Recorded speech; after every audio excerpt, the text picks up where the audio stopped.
nothing to do with my face and what I look like. I don't care about that, and it isn't important. It's what I think and feel, and what I want to see and find out and hear, and I am going back there.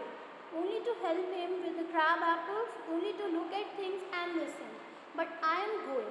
अभी तक हमने पूरी story में पढ़ा था कि dairy को लोगों से दूर भागना पसंद था, उसको लोगों के बीच रहना पसंद नहीं था, वो अकेले रहता था। क्यों? क्योंकि उसको ऐसा लगता था कि लोग उसे अगली समझते, लोग उसे सही नज़र से नहीं देखा करते, सब उसके बारे में बुरी चीज़ ही बोलते हैं।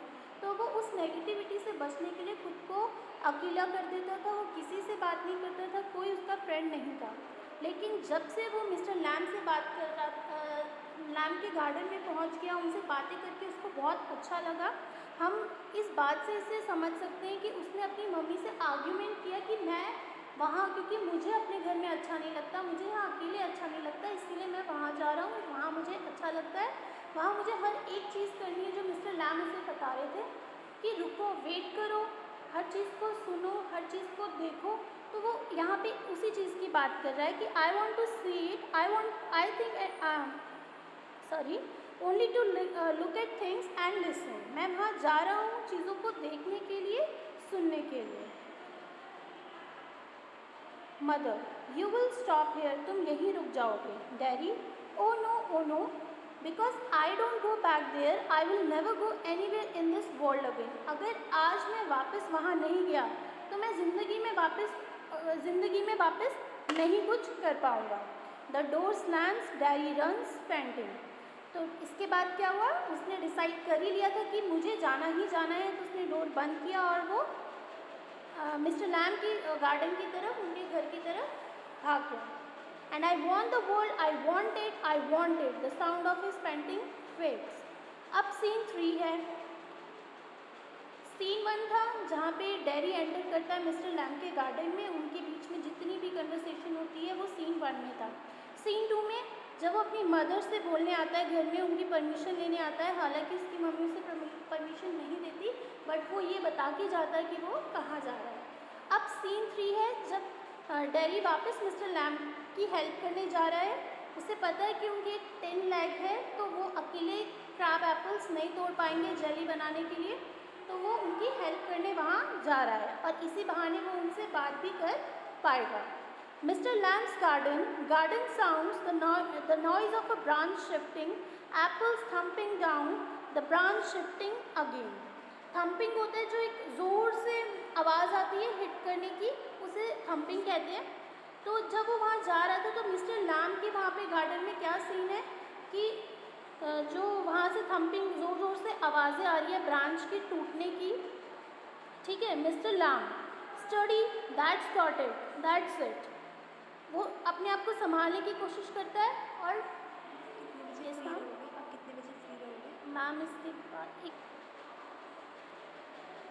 तो मिस्टर लैम अपने आप को संभालने की कोशिश करते हैं, लेकिन वहाँ पे और एप्पल्स नीचे गिरने शुरू हो जाते हैं। And again that's it, and और इसके बाद वो खुद को संभाल ही रहे होते हैं, तभी a creak, a crash, the ladder falls back, mister Lamb with it. तभी एक आवाज़ आती है ज़ोर से और मिस्टर लैम का जो लैडर है, जो सीढ़ियाँ थी, वो नीचे गिर जाती है और उसी के साथ मिस्टर लैम भी गिर जाते हैं। अ थंब, अगेन जो ब्रांच की किसी से हिट होने की आवाज़ होती है वो आती है। The branch swishes back, branch वापस अपनी स्पेस में अपनी जगह चले जाते हैं। Creak, then silence, Darry opens the garden gate still painting. वो गिरता ही है, मिस्टर लैम गिरते ही है कि डैरी गेट खोलकर आ जाता है। Darry, you see, I came back, you said I would not, and then said but I came back, I wanted। वो बस उसे बता ही रहा होता है, देखो देखो मैंने कहा था ना कि मैं आ जाऊँगा, तुमने कहा था कि मैं नहीं आऊँगा, लेकिन देखो मैं आ गया। He stops dead silence, वो रुक जाता है और वहाँ एकदम सन्नाटा हो जाता है। Mister Lam, mister you have, वो इस तरीके से उसे बुलाता है। He runs through the grass, stops, kneels, वो उसके पास दौड़ के जाता है। Mister Lam, it's all right, you fell, I am here, mister Lam, it's all right. वो देखता है कि मिस्टर लैम नीचे गिर गए हैं, तो उन्हें बोलता है कि it's okay, it's all right, आप गिर गए हो लेकिन मैं यहाँ हूँ, कुछ नहीं होगा। I came back, Lemmy Lamb I did came back. तो वो बोलता है वो भी लास्ट में उन्हें लेमी लैम करके बोलता है और बोलता है देखो मैं वापस आ गया। और वो डेरी रोना शुरू कर देता है क्योंकि उसे पता चलता है कि मिस्टर लैम गिरने की वजह से मर गए।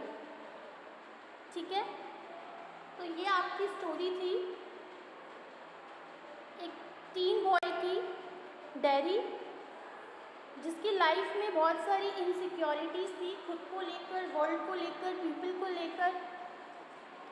तो उसको वो एक सीन बहुत अच्छा लगा जब वो मिस्टर लैम से मिला।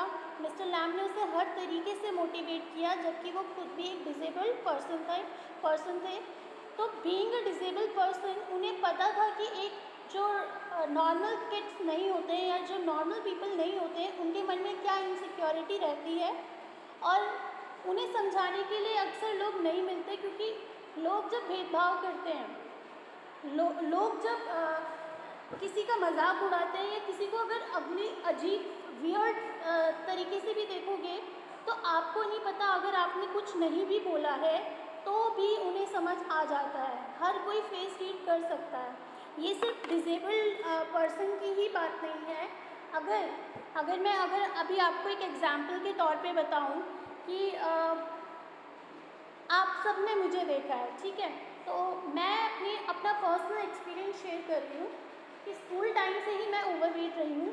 तो बच्चे ऐसी बातें बनाते हैं ना, केवल बच्चे, बड़े जो, चलो हम मान सकते हैं कि बच्चों का इतना दिमाग नहीं होता, ठीक है, मैं डिसेबल नहीं हूँ, लेकिन मैं नॉर्मल से थोड़ा डिफरेंट हूँ। तो लोग ऐसी बातें करते हैं, लोग आपको उस नज़रिए से देखते हैं। तो ऐसा नहीं है कि हर डिसेबल्ड पर्सन के मन में वो इन्फेरिटी कॉम्प्लेक्स अपने आप आती है, नहीं। ये कौन देता है? ये लोग देते हैं। ये हमें देखने वाले जो हमारे आसपास के फ्रेंड्स होते हैं वो भी ऐसा फील कराते हैं कि नहीं आप नॉर्मल नहीं हो, ठीक है, जो चीज़ नहीं होनी चाहिए। उनके मन में अगर खुद को लेकर कुछ इन्फीरियरिटी है तो एज अ ह्यूमन बीइंग आपकी रिस्पॉन्सिबिलिटी बनती है कि आप उन्हें सही बेटर फील करा, ठीक है। अगर जो बॉर्न से ही कुछ लोगों के साथ एक्सीडेंट होता है, उसके बाद वो, जैसे हमने यहाँ पे मिस्टर लैम की स्टोरी पढ़ी कि मिस्टर लैम, हमने पढ़ा कि उन्होंने अपनी जो लेग खोई थी वो किसकी वजह से, बॉम्ब एक्सप्लोजन की वजह से खोई थी। लेकिन कुछ बच्चे ऐसे भी होते हैं जो बॉर्न ही डेफ होते हैं, कुछ ब्लाइंड होते हैं, कई अलग अलग तरीके की डिसेबिलिटी उनमें रहती है, लेकिन वो उस डिसेबिलिटी में उनका कोई हाथ नहीं है, वो उन्हें भगवान ने दिया है, वो गॉड गिफ्ट है, जैसे भी आप बोलना चाहो। लेकिन उसके बाद जो वो सर्वाइव करते हैं इस वर्ल्ड में और बाकी चीज़ें जब वो नोटिस करते हैं तो वो चीज़ें उन्हें अलग बनाती हैं। यहीं पे मिस्टर लैम ने, अगर मिस्टर लैम तो डिसेबल थे ही, उन्होंने पॉजिटिविटी के साथ डेरी को बातों में ये चीज़ें समझा दी, लेकिन डेरी का हाफ फेस बर्न था, लेकिन उसके मन में ये इन्फीरियरिटी कैसे आई? उसने इस चैप्टर में दो इंसिडेंट बताए थे। पहला इंसिडेंट, जब कोई एक लेडी आपस में उसे देखकर बातें कर रही थी।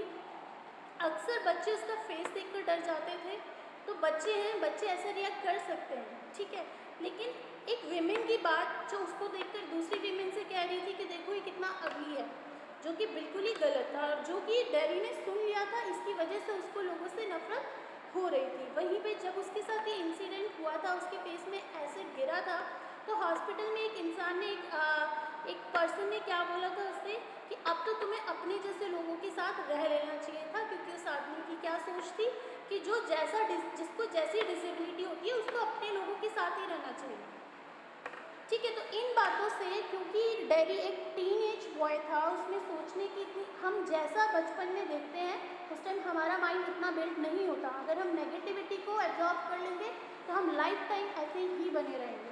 इसीलिए बच्चों को एक अच्छा इन्वायरमेंट देने की कोशिश की जाती है जहाँ अच्छे बच्चे हों, और इससे उनकी क्या होगी, अपनी पर्सनालिटी में भी चेंज होगी और साथ ही साथ थॉट्स में भी। तो ये आपका चैप्टर था। इस चैप्टर के क्वेश्चन आंसर्स मैंने आपको गूगल क्लासरूम में अपलोड कर दिए हैं।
question number 1. Who is Mr. Lamb? How does Derry get into his garden?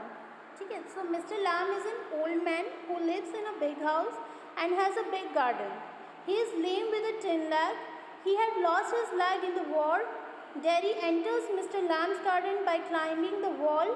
He does not come there to steal the apples like other children, but out of sheer curiosity. ठीक है, यहाँ पे climbing wall के बाद देखो यहाँ पे full stop नहीं लगाया है, आप सब लगा देना. ठीक है. Next question. Do you think all this will change Derry's attitude towards Mr. Lamb? Derry had a negative attitude to life, जो हमने शुरुआत से पढ़ा है. अभी स्टोरी के कंप्लीट होते भी मैंने क्या बताया, पूरी स्टोरी से यही पता चलता है कि डेरी के मन में क्या है, नेगेटिविटी है, जो स्टोरी के एंड होते होते चेंज हो गया था.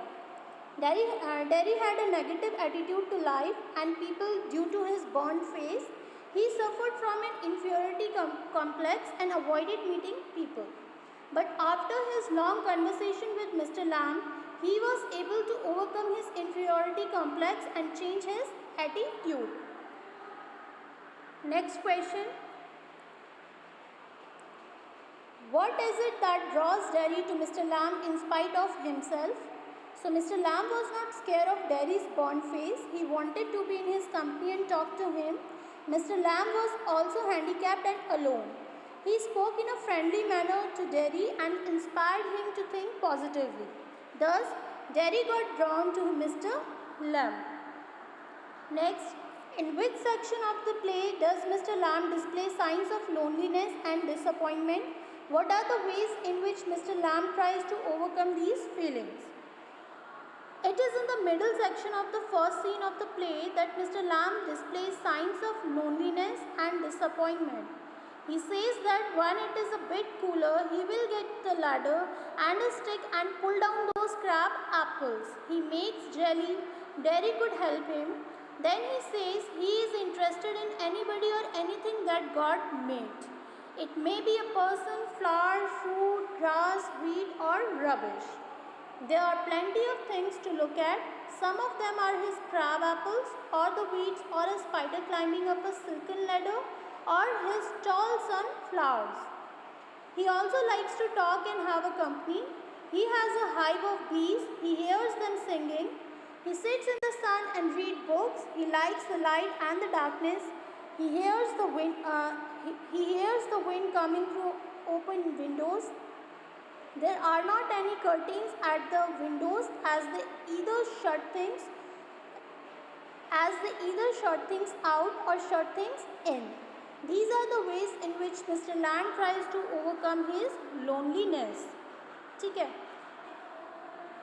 The actual pain or inconvenience caused by a physical impairment is often much less than the sense of alienation felt by the person with disabilities. What is the kind of behavior that the person expects from other? ये already हम discuss कर चुके हैं. मैंने अभी आपको जो chapter के एंड में जो चीज़ें बताई हैं कि एक पर्सन जो डिसेबल्ड है या बाकी जो दूसरे नॉर्मल किड से थोड़ा डिफरेंट हो जाता है तो उसके मन में क्या क्या चीज़ें लेकर आती हैं. ठीक है. और एक एज अ ह्यूमन बीइंग दूसरे पर्सन की क्या रिस्पॉन्सिबिलिटी होती है, उसको किस तरीके से उन बच्चों के साथ या बड़ों जो भी हैं, चाहे वो बच्चे हैं चाहे वो बड़े हैं, किस तरीके से उनके साथ डील करना चाहिए. The sense of alienation caused by physical impairment is no doubt more painful than the inconvenience caused by physical impairment. This is clearly proved in the play. On the face of it, Derry seems to be a living example of this fact. He got his face burned due to spilling of acid, leaving scars and infirmity. The attitude of the people towards him gave him more pain than his physical pain.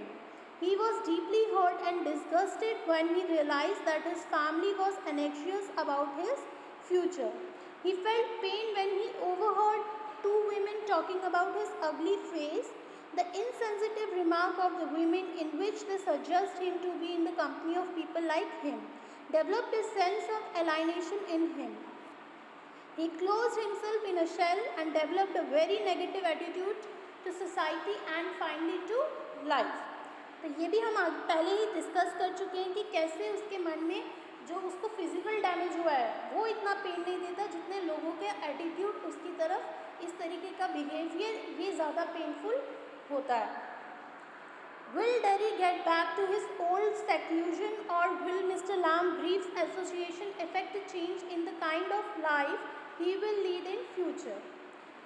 Derry had received a lot of positivity from Mr. Lamb, who encouraged him to live his life on his own terms.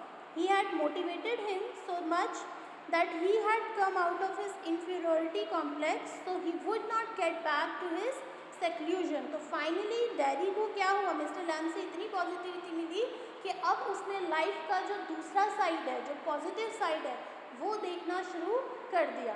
और जब आप एक बार वो side हर चीज़ में ढूंढना शुरू कर दोगे तो आप अपनी लाइफ को ईजिली और हैप्पीली जी सकते हो, जो कि मे बी अब उसके बाद डेरी ने वैसा फेस करना शुरू कर दिया हो।